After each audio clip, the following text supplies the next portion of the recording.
Bonjour et bienvenue dans cette série de vidéos. Nous allons parler dans cette 7e vidéo de la loi de Taylor, qui dit que l'ordre d'effectuer les tâches constituant un travail influe directement sur la durée de chaque tâche, ainsi que sur le temps global pour accomplir ce travail.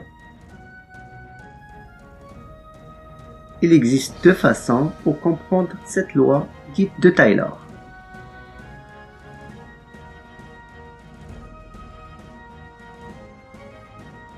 Un mauvais ordonnancement des tâches à accomplir augmente considérablement le temps de traitement de ces tâches. C'est évident et vous pouvez voir cette difficulté de plus près chez un responsable projet.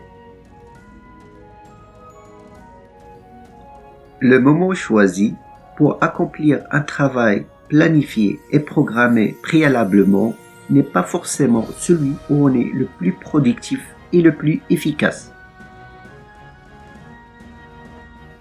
Conséquence de cette loi, on gagnera si on maîtrise bien les liens de dépendance entre les tâches pour tendre vers un meilleur ordonnancement. Un adage très connu dit que ne pas mettre la charrue avant les bœufs. Il faut donc trouver l'ordre naturel le plus efficace, le plus adéquat pour exécuter ces tâches qui entrent dans le cadre d'accomplissement d'un travail. D'un point de vue rythme biologique, si l'on est plutôt du matin, il vaut mieux se concentrer sur les travaux les plus importants ou les plus difficiles en début de la journée et laisser les tâches secondaires à l'après-midi. Cela nous pousse à connaître et de comprendre ou bien à maîtriser notre fameuse courbe d'efficacité.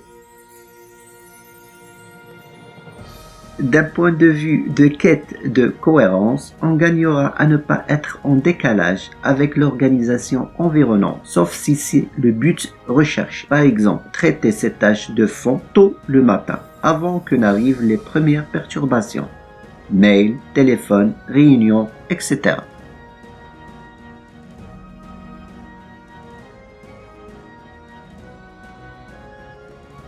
Cette loi a été la trouvaille de Frederick Winslow Taylor, ingénieur américain et père du taylorisme, et un des pionniers de l'organisation scientifique du travail.